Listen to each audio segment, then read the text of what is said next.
Blooms taxonomy के knowledge level पे बात करेंगे हम। तो ये देखते हैं कि नॉलेज लेवल क्या होता है। उससे जब हम कहते हैं कि कोई चीज़ नॉलेज लेवल है तो वो क्या है।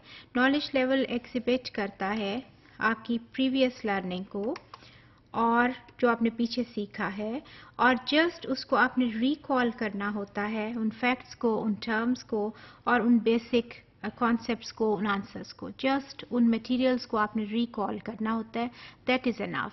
वो नॉलेज लेवल है और वो बिल्कुल बेसिक लेवल है आप ब्लूम्स टेक्सोनोमी का। Just look at this one. ये देख, बिल्कुल आप देखें बेसिक, ये जो पिरामिड आपको नज़र आ रहा है जो कि ब्लूम्स टेक्सोनोमी की तरफ जो शो करता है उसको, उसके कॉग्निटिव लेवल के ये जो है ना उसका हमने पीछे बात की है ना कि 3 डोमेन्स होते हैं ब्लूम टेक्सोनोमी के, और हम ज़्यादा कॉग्निटिव डोमेन के ऊपर हम बात करते हैं इसके जब हम टीचिंग लर्निंग सिनेरियो में देख रहे होते हैं। तो इसका सबसे बेसिक लेवल वो इसका नॉलेज लेवल है कॉग्निटिव डोमेन का। उसमें मैंने आपको दिखाई है पिक्चर कि वो उसके बिल्कुल हमने उस नॉलेज लेवल में क्या आता है। आपने वो उस पिरामिड को देखा भी कि बिल्कुल बेसिक लेवल है।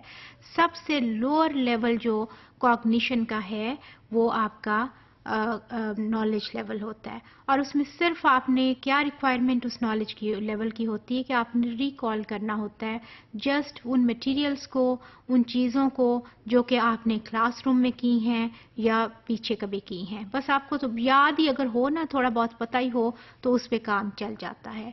वो सबसे आप याद कीजिए, इस बात को ज़हन में रखिए कि कॉग्निटिव डोमेन पे हम ज़्यादा बात करते हैं ब्लूम्स टेक्सोनोमी के, और उसके जो उसके कॉग्निटिव डोमेन का सबसे जो निचला लेवल है वो नॉलेज लेवल है।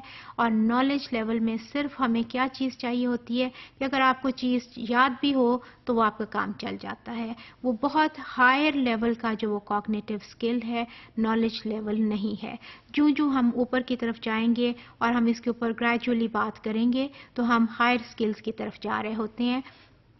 वो उतना ही ज़्यादा हम ऊपर की तरफ जो जाते हैं तो एक उसके पिरामिड की वो शक्ल आती जाती है, क्योंकि वो कम से कम आपके वो होती जाती है। वो हायर कॉग्निटिव स्किल्स के साथ उनकी हमें जो उसकी क्या कहना चाहिए अवेलेबिलिटी है वो कम कम होती चली जाती है, लेकिन जैसे जैसे हम नीचे आए तो उसकी ज़्यादा हमें मिलता है। वो बिल्कुल ऐसे ही जैसे आपका टॉपर एक होता है और आपके जो बाकी हैं लेट्स से के बी ग्रेडर्स या सी ग्रेडर्स वो ज़्यादा होते हैं। तो जैसे हम निचले लेवल की तरफ आए अंडरस्टैंडिंग की या समझ की या कॉग्निशन की, तो वो उतना ही ब्रॉडर हमें एरिया मिल जाता है, और सबसे जो ब्रॉड एरिया है वहाँ हमें नॉलेज लेवल मिलता है।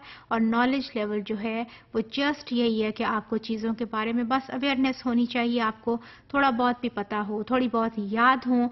हाँ मुझे अंदाज़ा है, हाँ मुझे नाम का सुना हुआ है, हाँ मुझे थोड़ा बहुत आइडिया है, that is okay with the knowledge level.